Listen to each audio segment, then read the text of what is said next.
guys? Welcome back to my channel. If you're new here, hello, welcome. My name is Brittany Johnson and I would absolutely love it if you would consider subscribing to my YouTube channel. We have all types of videos over here: motherhood, lifestyle, day in the lives, what I eat in a day, all types of video content for your entertainment. So definitely give this video a thumbs up. And today's video is really exciting. It is going to be my birth story video. I will keep loving you as long as my heart's beating.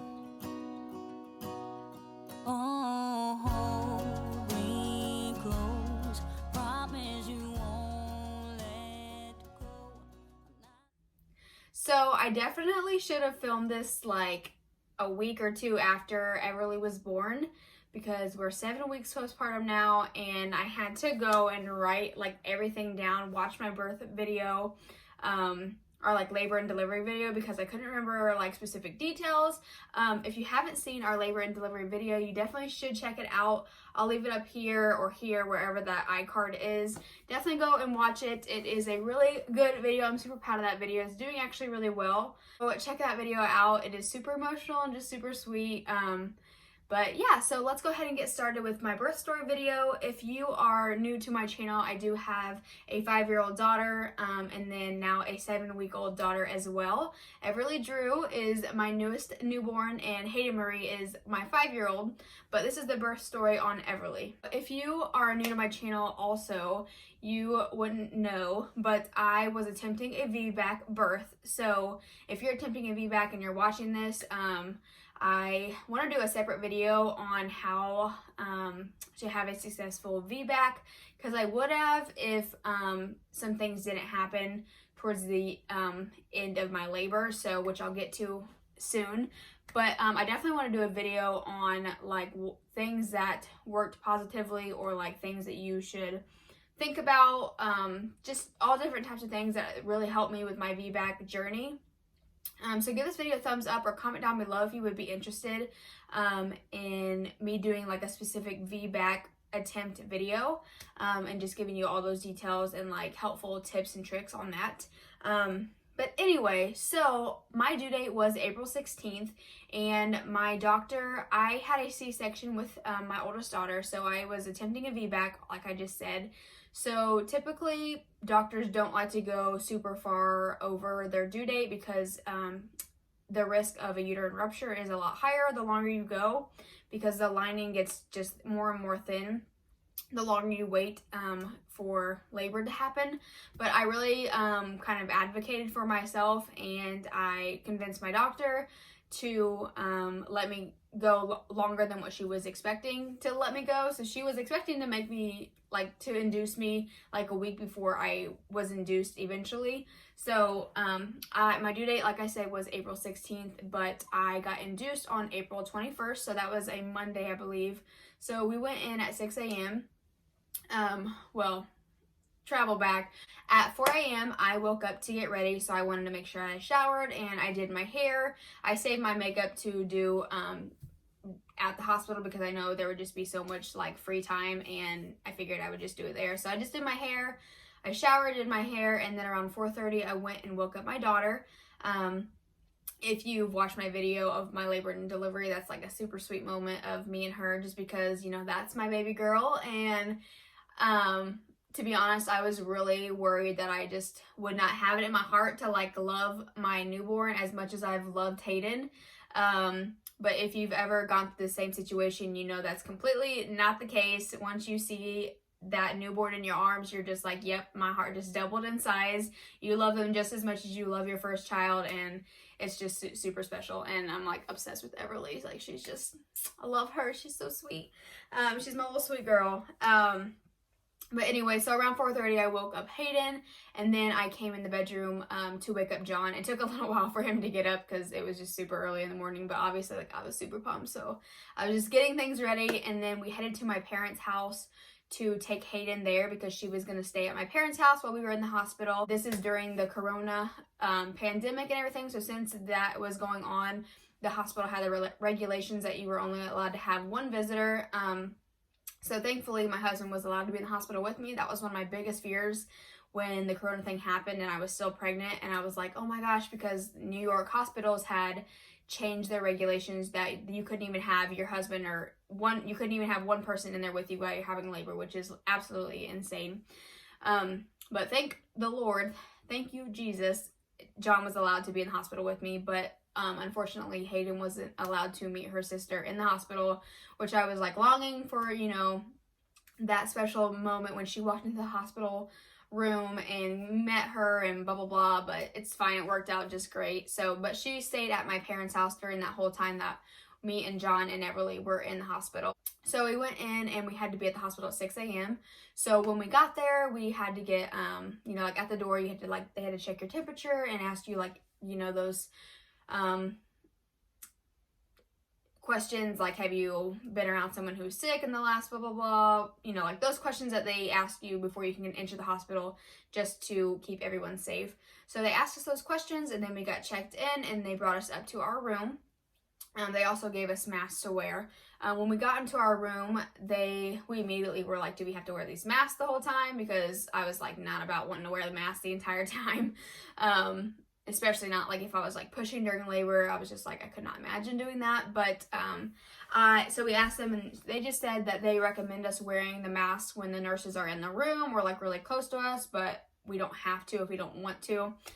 So me and John were like, okay, we don't want to. So we did not wear those. We wore them probably for the first hour that we were there, and then that's it. So around 8 a.m. I remember the only reason I remember all these details is because I have the birth video. So I have like footage of the times that I was recording stuff and updating and all that stuff. So I'm so glad I have that so I can do this birth video for you guys. But around 8 a.m. I got on camera and I was talking about how I had the IVs in. So at that time they had put 2 IVs in my arm. The first one went on the top of my hand, and this is the IV that they pushed like the fluid through, any medication they need to give me, like the Pitocin to induce the labor. And then since I was a VBAC, that meant you had to get a second IV. Unfortunately, that's like the worst part. I hate getting IVs. But anyway, so first they were gonna try under here, but then the nurse that was doing it felt like it was going to be too difficult to do that. So she got the IV in here just fine. And so she had another nurse come in to try to get an IV right here. And she tried, and if I have a picture of it, I'll insert it, but I'm not sure if I do. But she tried and was like wiggling, and she was like, let me know if I'm hurting you. Like, it was horrible, literally. Like, I don't know hard feelings against her. I know she just was really trying, didn't want to like pull it out if she didn't have to, but it hurt so bad. And she was like, she had to pull it out eventually because it didn't take. My veins were too deep apparently, but she was like, you're gonna probably have a big bruise. I'm sorry. I had literally a huge bruise, like black, blue, like, oh, it was horrible. So then she ended up trying this one, the very first place that they were gonna try it first time, but didn't think they could get it, and it went right in just fine. So they ended up not even having to use that IV though, but this IV right here was, since I was a BVAC, you can bleed more, and that's when it gets dangerous, because if you have a uterine rupture, that means that you could bleed internally, so they might have to do like a blood transfusion. I'm pretty sure that's why. You can correct me if I'm wrong in the comments down below, but I'm pretty sure it's so they can easily access to give you more blood and not have to like interfere with the medication that they're already giving you here. So it's just really like a precautionary for VBACs. Also, since I was a VBAC, I had a nurse in our room the entire time. You have like one-on-one nursing care. When my doctor told me that, like before I was in labor or anything, like at past appointments, I wasn't sure what she meant by that, but basically like we are in our own room, and then there's like a door that opens, and then there's like a tiny little office in there, and that's where she hung out the whole time, which was nice, so that we had our like privacy. It wasn't just like me, John, and the nurse just hanging out for a whole labor, because I really didn't want that, especially because I'm like filming and like, you know, not super confident filming in front of people, which we ended up telling our nurse that, asking her if it was okay if we filmed, and like if she could be in it at all, like if we got any footage of her like messing with Mia somehow. But she was super sweet. Our nurses were beyond amazing. But I won't say names because I don't want to like, I didn't ask their permission to talk about their names, but the nurse that we had in the very beginning was amazing, incredible. she was asking me all types of questions about the YouTube channel and stuff. It was just super funny how she was interested in it. But so those were the IVs that I got. I also ended up getting some heartburn, so I asked them if I could have like Tums or whatever. They ended up just putting Pepcid through my IV and gave that to me, so the heartburn went away. So then around 8:30, my doctor came in and she actually broke my water, and that is when she checked me also. So when she checked me at that point, I was 2 centimeters dilated and I was 80% effaced, and I was also at a -2 station. John was also making fun of me because when the water broke, literally it was just like everywhere. It was crazy. I didn't remember that. I remembered it being like kind of like warm feeling with Hayden, but I didn't remember how much I was like leaking. So like I had to get up and go to the bathroom. Every time I would get up, I was just having like everything just go down my legs. It was just, ugh. And that was with like the diaper pad on and everything. It was crazy. But my nurse was so sweet. I kept having to go to the bathroom so many times, so she had to like help me get up and like move the monitor with me and like move all the cords around. It was just like a whole fiasco just trying to like go to the bathroom. I felt so bad. And also I just wanted to say that at my hospital we could only eat ice and popsicles, so I was just eating ice. Since I only had like this hand had like the IVs in it and I had my table tray here, it was hard for me to like get the ice and like use my left hand to use the spoon to scoop it out of the cup, so John kept having to scoop it for me, which was sweet of him. And then eventually I asked for a popsicle just so I could have something because I did not obviously eat, and I didn't eat since like the night before. I should have ate before I went in, but I just wasn't worried about eating, was not hungry whatsoever. But I was definitely regretting it once I was there. So tip, definitely try to eat before you go, because obviously you can't eat. I've heard some hospitals let you eat for some reason. I'm not really sure why, but my hospital did not let me eat. Okay, so I also requested to have a mobile monitor because I wanted to be able to walk. Another thing for VBAC is to try to be as mobile as possible and not just labor in the bed on your back. You want to be like bouncing on the ball, you know, doing all the different positions and walking around. Try to be as active as possible because that's going to promote your labor quicker than just laying in bed, which is what I did with Hayden, and that's one of my biggest regrets with that labor.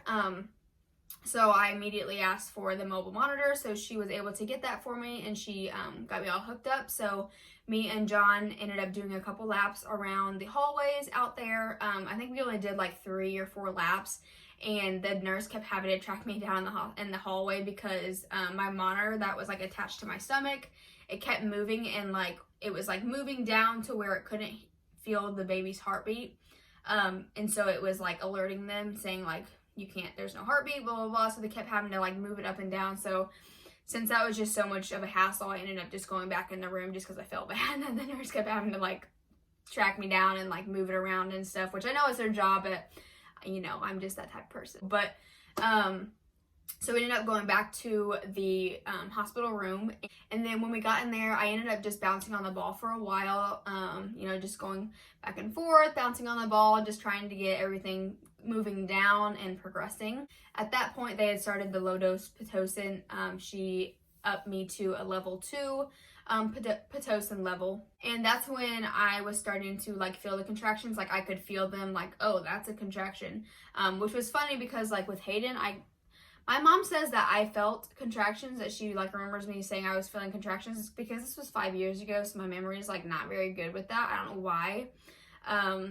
But I did not remember feeling contractions with Hayden's labor at all. But so it was really weird and almost like exciting to me that I was feeling contractions. It wasn't exciting later on when they hurt like crazy, but at that point I was like, wow, I feel them, like that's a contraction. And so she upped it to 2 and I could feel them a little more, but nothing like painful. It was just the fact that I could actually feel like what they were doing, and you could see on the monitor of them like going up, like when it was peaking, and then it would go down, and then you wouldn't feel it anymore.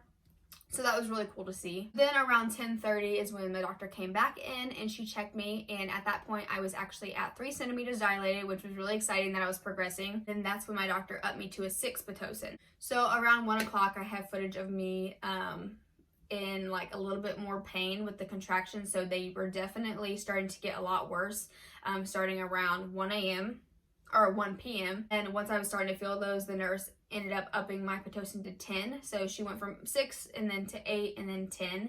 So they were at 10. I started to do different positions because I was not comfortable whatsoever. I ended up having I think my nurse went to go take like a lunch break, and so another nurse came in and she was helping us do different positions. If you saw in the video, there was a position where I was like laying over the bed and John was trying to do like the counter pressure. That was horrible for me. That hurt way worse. It was crazy because I've seen a lot of people do that in like videos that I've seen, and yeah, no, like he would press down my lower back while I was having a contraction, and that just made it feel like 20 times worse. It was really weird. But yeah, so we did all types of different positions. I was like sitting in a chair, I was bouncing on the ball, I was laying in the bed, I was laying over the bed, I was just standing and swaying. It was getting very like excruciating, like to the point I was just not comfortable whatsoever.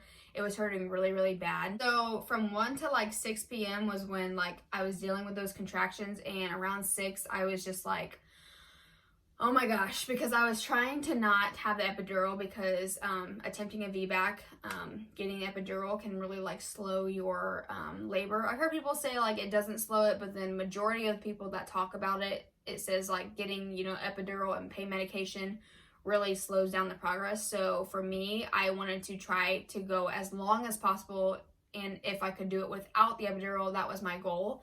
But I wasn't 100% against an epidural at all.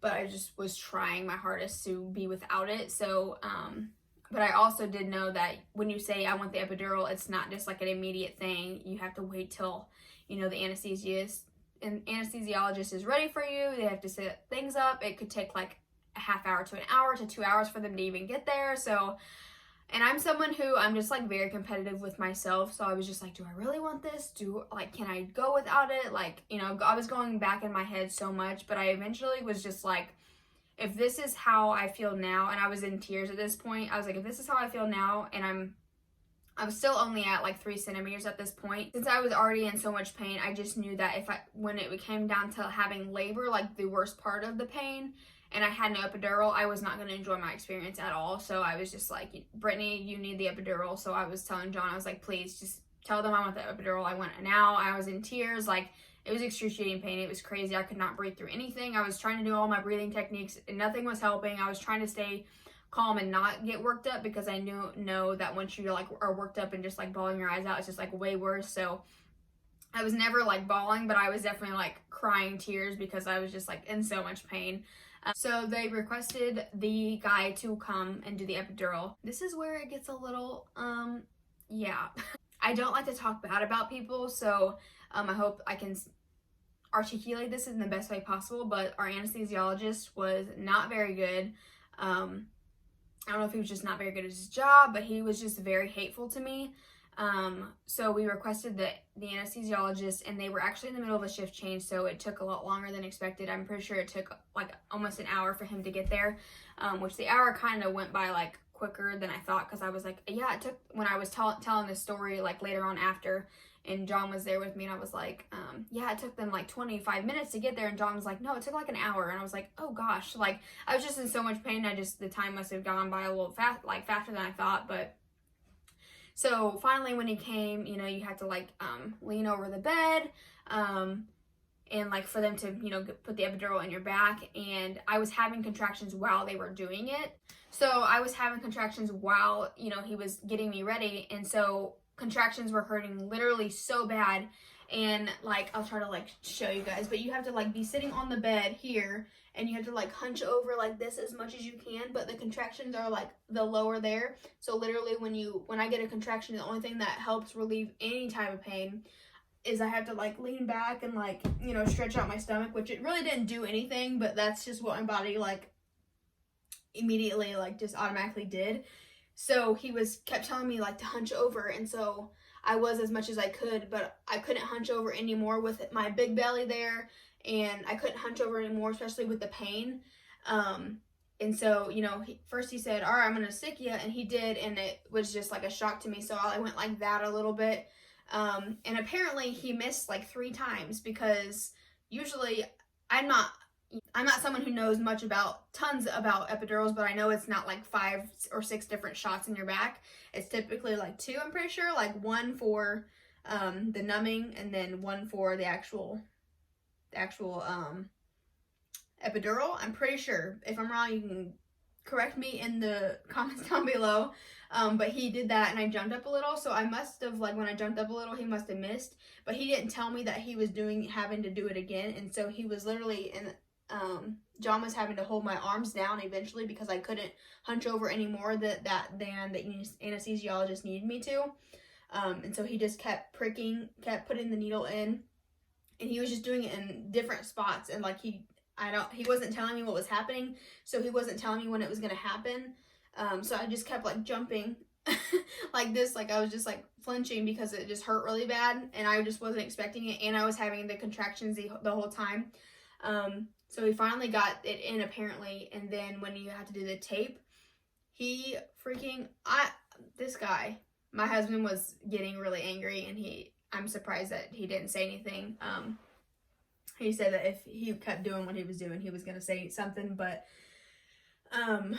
when he put the tape on, he was like, he must have had to like separate two pieces or something, so he had like something on my back, and then he would like rip it, or I think he was ripping the tape. So he would put something on me and then he'd rip it, and literally my whole body would jerk when he was ripping it. He was doing it so hard and fast, like not easy whatsoever. Like when you rip some tape, you can rip it slowly, like you don't have to do like jerk it. And he jerked it like 4 different times while I'm having contractions, while I'm like crying, and it was horrible. Like my husband and the nurses were like, they looked at me like they just felt so horrible because they didn't know what to do, because he must have just been in a bad mood, because probably it was shift change and he was just upset that they were rushing him. And I don't know, but it was like the worst experience ever getting that epidural. So he was ripping the tape and I kept jerking back, and it was so painful. And yeah, so he finally left, and he even like when he ripped the tape, he finally was like, he just like slapped my back twice. I think he was just like making sure the tape was down, but he was doing it so aggressively, like it was insane. And I didn't say a word to him, so I didn't upset him. He was just upset in general for some other reason, and it was just horrible. It was horrible. So that was like a horrible experience. But finally, like 30 minutes after that, the epidural set in. I started to feel like numb down there, and the contractions went away, and I felt 100% better. Like, oh my gosh, it was like I could breathe. I could, I was like, I couldn't have imagined going through the rest of labor having those contractions. Like, I just couldn't. And so kudos to you moms who can do it without an epidural. Not this girl. So I did go 16 hours without any pain medication, like no epidural, no pain medication. So proud of myself for that, but that's as far as I could go. So 16 hours is all I had in myself.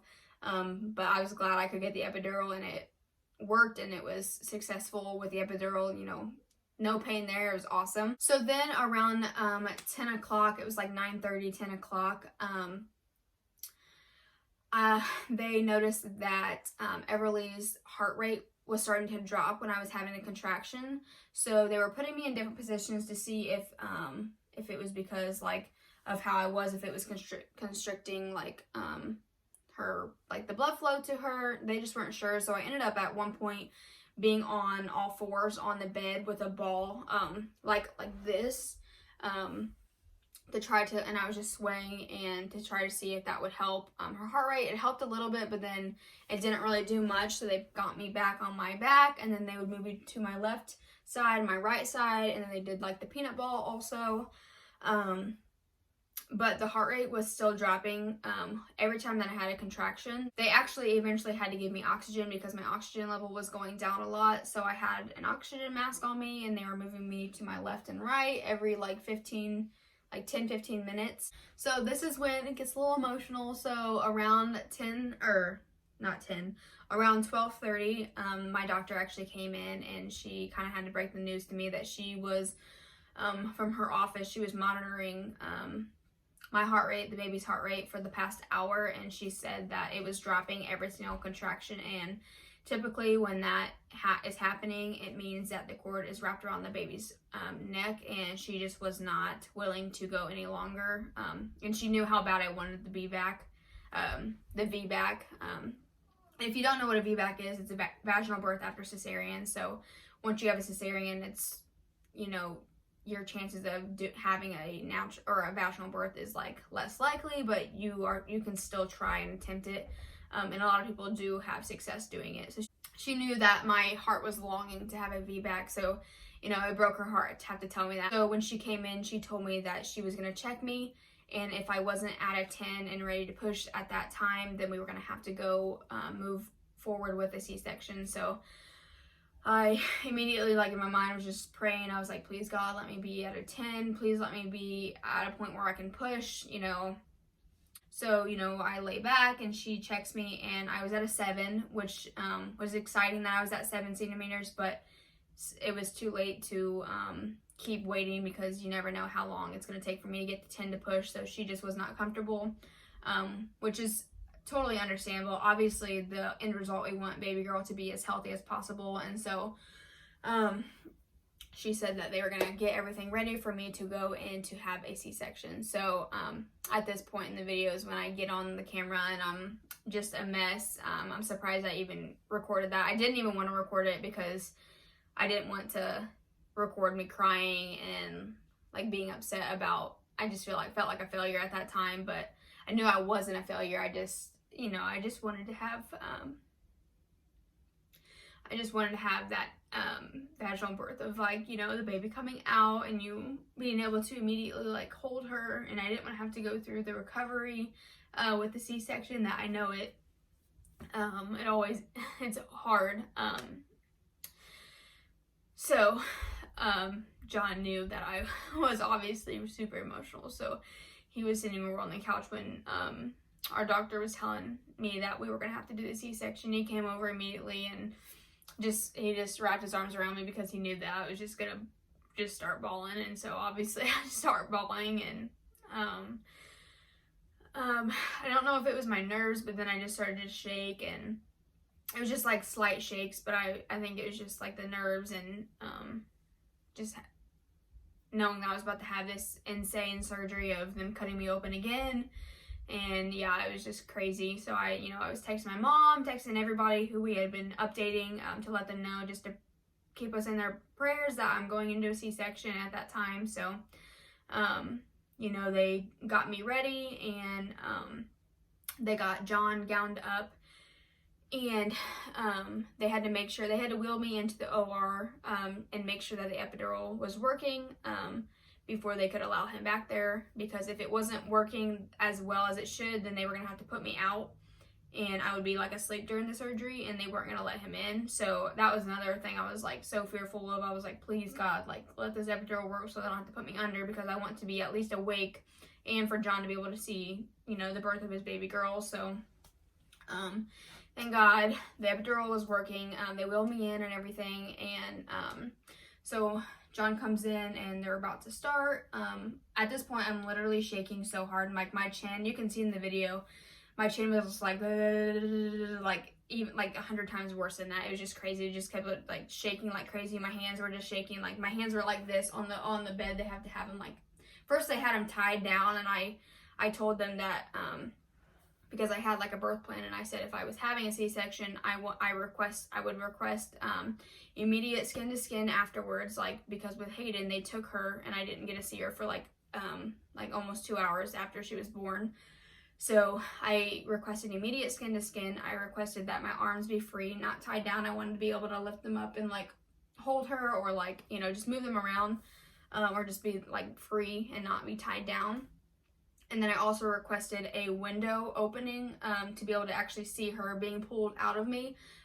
Not like, you know, all my insides laying on the table or anything, and like not any of that goriness, but just when they say like we're pulling her out and they would pull her out, I would see her through the window of the like covering that they have to shield you from just like the surgery in general. So they had me there, and you know, I was shaking like crazy, and you can hear me in the video, I say like I'm getting nauseous. I was telling John, I was like, I really feel really sick, I'm feeling nauseous. And so he's kind of like advocating for me, because I'm like, I was barely able to like talk much, shaking so much. and I was starting to feel sick, and he tells the anesthesiologist, the same one who did my epidural, he was saying, is it normal for her to feel nauseous? And he was like, oh, well, yeah, this medicine, it kind of does that, but I'm going to give her something to help it. And so he gave me something more. And at this point, I literally cannot even feel my arms. Underneath my chin and below, I could not feel at all whatsoever, which was so weird because with Hayden, I could move, I could feel my arms, and I could feel like, you know, here and below. So it was really getting scary for me because I couldn't move, but I didn't know if that was super normal or not. You know, it's all in the moment, so you're not really sure.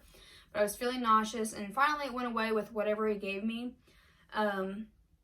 And then as you know, as they're going with the surgery and, you know, cutting me open, and in the video you can hear her say like, okay, Brittany, I'm going to tell you when to look up.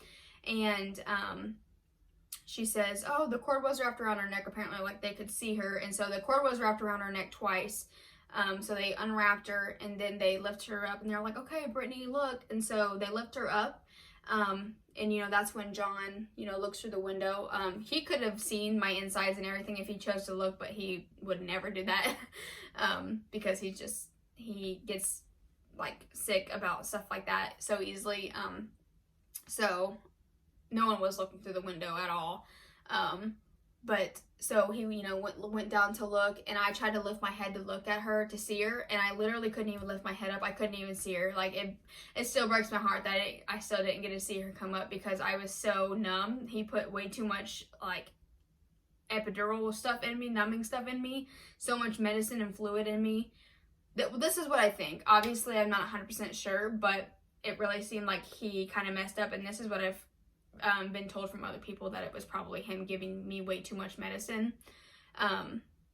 So I literally couldn't lift my head up whatsoever to even see her. So I was like trying my hardest. You can see in the video where I'm like trying to like move my chin, like, excuse the double chin now, but I was like trying like this to look, and I couldn't even see her, and like that breaks my heart. But they finally like move her to the left side, to where they're like cleaning her and stuff, and that's where I could kind of see her, and they like, you know, showed me her. So she was born at 1:05 a.m. and perfect. But the story does not end there. So then they're cleaning her up and everything, and they, you know, John gets to cut her cord, and the nurse is taking some videos and pictures for us. We got this really sweet picture of John holding her, and him holding my hand on like the operating table. It's on my Instagram if you didn't see my video. But it's just super sweet, and I'm so glad that they got that picture. But so since I requested immediate skin to skin, which I don't understand how they do that anyway, because I'm already like, the covering's like here, and you have like, you know, you have your gown on, so I'm not really sure how you even do the skin to skin, but they attempted to do that. And so they had her swaddled, and they brought her over to me, and you can see this on the video, and they like lay her head here, and I finally was able to like see her, and I, you know, give her a kiss, and I just started feeling so nauseous. And I couldn't even move my arms up to like hold her or anything. And I told the nurse, I was like, please don't set her on top of me. I can't hold her. I can't move at all to hold her, which this whole like situation right here just breaks my heart, because I feel like it could have been avoided if the anesthesiologist did it correctly. But then again, I don't know if that's what happened or not. But so she lays her on my like right here, and I like was, you know, talking to her and giving her a kiss. You know, this was like maybe 10 seconds, and I was like, I'm gonna throw up. I feel nauseous. Or I said, I actually feel kind of nauseous. Can you take her away? Because I was about to throw up, and so I couldn't help it whatsoever. So she pulls her away. And then I say, I'm gonna throw up, and I couldn't even move my neck. That's how numb I was. Literally from my chin and down, I couldn't feel at all. And I was just saying to anyone that could listen, I was like, I'm gonna throw up. And I start to gag, and I start to throw up in my mouth. Sorry, TMI, but this is the birth story, and you guys want to see this. So I started to throw up in my mouth, and I couldn't even move my neck to like get the throw up to like go out. And finally I like mustered enough strength to like move like my whole body basically like that way a little bit, and they finally gave me a bag to like be throwing up in, and it was just like, it was just scary. And I started to shake, and I was throwing up. I started to shake, and I felt freezing. I was so cold, and yeah, it was just horrible. And so they finally wheeled me back to the recovery room after I stopped throwing up. And for 3 hours straight, they were trying to get my blood pressure back to normal. It had completely bottomed out. It was going as low as like 80s over 30s, which is insane. Like your blood pressure should be like 120 over 80. Mine was like 80 over 30, and they could not get it to go up. They were giving me different types of medicines. They were just like pumping in so many different fluids, and I just remember my eyes like just being closed because like the light was just affecting me so much. I was just like I was shaking like crazy. My chin like would not stop going. Like my teeth were just like chattering like crazy. I felt super nauseous.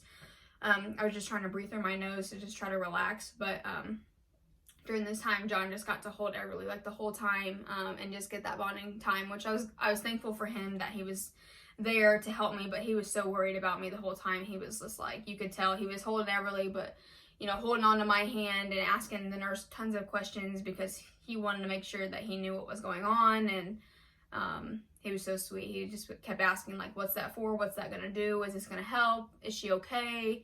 And I finally was able to like open my eyes more. And then I was still shaking a ton, but they finally went down. But they kept trying to get my blood pressure. But also because I was shaking, them getting my blood pressure was like almost impossible.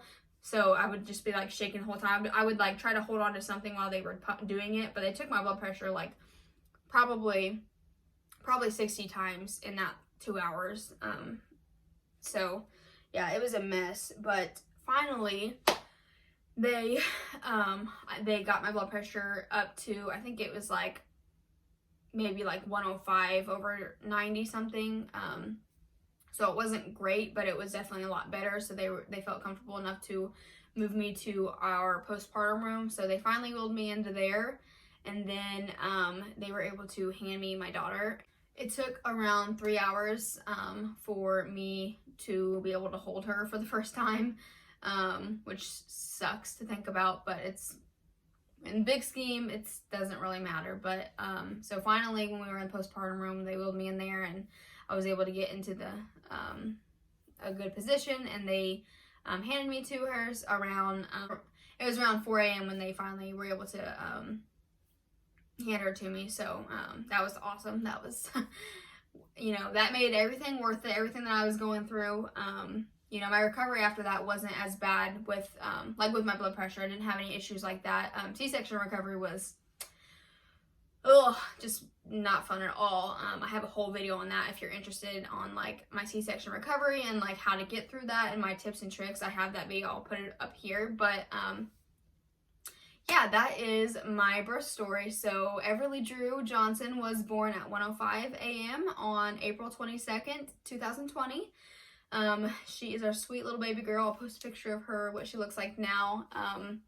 But yeah, and I'll post a picture of what she looked like, you know, when she was first born, and then what she looks like now. I can't believe she's so big already. But yeah, I hope you guys enjoyed this video. Please leave a comment down below if you did enjoy. Make sure you give us a thumbs up and stay tuned for more videos. If you have any video requests, you can also leave them down below. And I hope you guys have a wonderful rest of your week, and I will see you guys in the next video. Bye guys.